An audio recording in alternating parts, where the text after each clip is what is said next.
नमस्कार मित्रों। बात करें यदि कुंडली के 12वें भाव की, ज़्यादातर व्यक्ति जब आप उसके साथ बैठेंगे, चिंतन करेंगे, तो 12वें भाव को वो कोई दोष ही मानता है।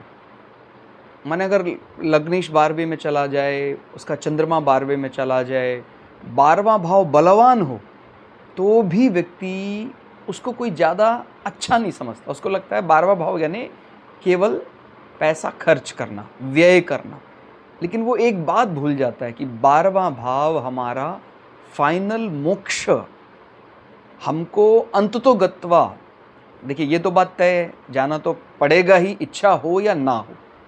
सहमति से भाई अब 65 हो गए, 70 हो गए, तो उसके लिए डिपार्चर ऑफ सोल सरल होता है।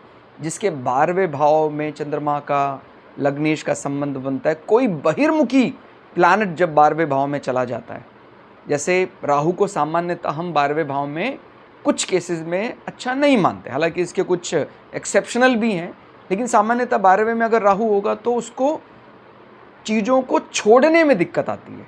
लेकिन केतु सामान्यतः अच्छा माना जाता है।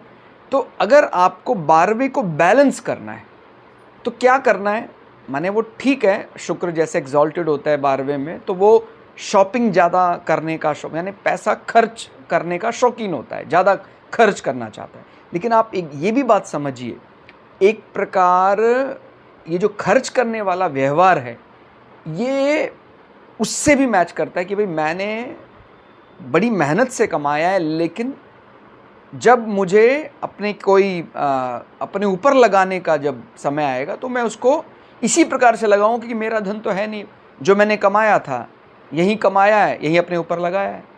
तो इस दृष्टि से 12वें का बल छोड़ने के लिए सरल होता है। तो ऐसे लोगों को इसीलिए निद्रा का सुख बढ़ जाता है। माने आप समझ, अगर 12वां भाव बैलेंस हो जाता है तो निद्रा सुख पर्याप्त बली हो जाता है। क्या क्या ध्यान रखना है 12वें भाव के लिए, कदापि ना करें यदि 12वां कमजोर है। 12वें में अगर आपको लगता है लग्नेश बैठा है, चंद्रमा बैठा है, तो कभी भी गुरु के घर में जाते समय उनसे कोई चीज अपने लिए नहीं लेना चाहिए।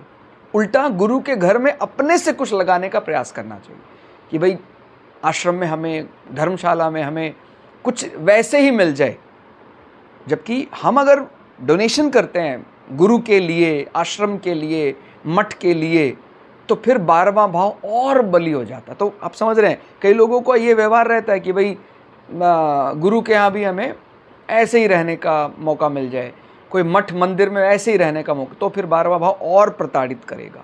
तो ये है गुरु का घर।